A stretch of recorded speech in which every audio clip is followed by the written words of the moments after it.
Competency evaluation number 2D. Candidates can recognize and acknowledge the contributions of diverse cultural groups to our local, national, and global societies. 2H is that we can explain how our own ethnicity, culture, and socioeconomic status influences teaching practices.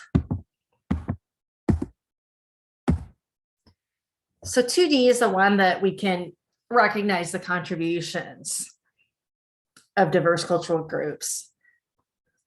So this has to do with funds of knowledge. And I was thinking about that. I was thinking about Schoolhouse Rock song and the line, and this is because knowledge is power.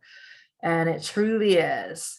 So every person has academic and personal knowledge that they bring to the classroom or to the table. Every person has unique life experiences, skills, and knowledge in the everyday social context and worldviews.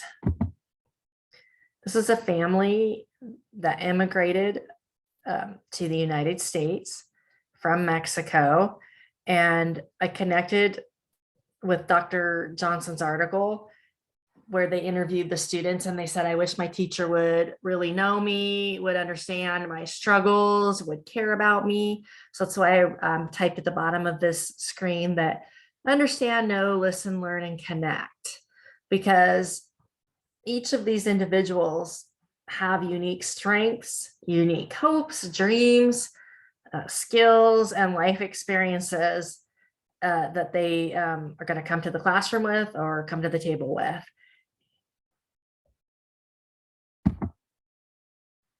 For example, if they moved to Ellensburg, their funds of knowledge might include agriculture, science, math, biology, mechanical engineering.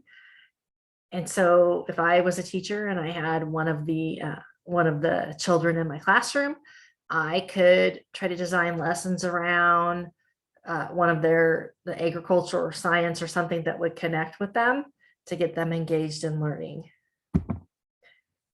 If they move to Federal Way, this is an example or a picture of the Federal Way Metro, they might have, their funds of knowledge might include literacy, math, life skills, geography.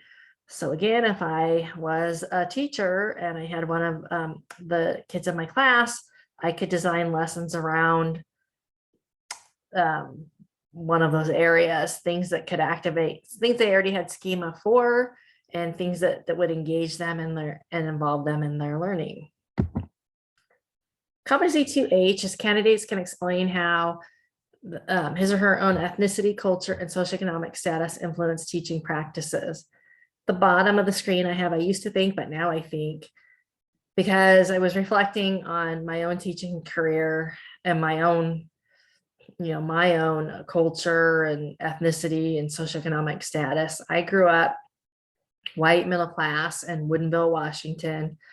And it was just the norm that you're going to graduate from high school and you're going to go to college. And when I first started teaching, I projected those norms onto my students that this is what school is. We're here to do our work, and then we're here to, graduate and go to college. And that was what the purpose of education was, and that was what school was supposed to be. And in connecting with Dr. Johnson's article, he wrote about how our population is changing drastically, but our school systems are really traditional and that they're really built around white culture, probably much like I just described. And so I used to think that was the purpose of education, that we graduate and we go to college. But now I think differently about the purpose of education. I think more in line with Chris Reichdahl's multiple pathways to graduation. I think about that not everybody has the pathway to go to college. Some people will be, more technical fields. Some people will go into trades. And we all have different strengths, passions, and interests. And so I think our job in education is to build on the funds of knowledge of the students that we have. And then that would be my dog in the background, and help them to get to to open the door to their pathway to success.